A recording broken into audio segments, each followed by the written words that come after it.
I think every student that graduates from Keystone gets a lot of different things out of it. The first thing that pops into my mind as a kind of burgeoning college student, medical school student, is the ability to write.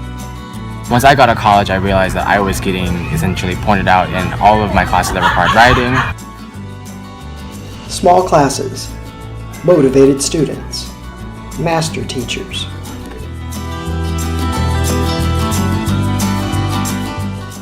We were always aware of Keystone's focus on academic excellence. It precedes itself, but we fell in love with Keystone at the open house.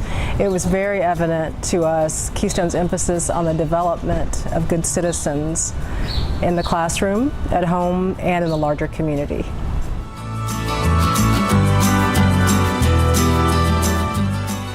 Find out more at our open house on October 28th and sign up at keystoneschool.org.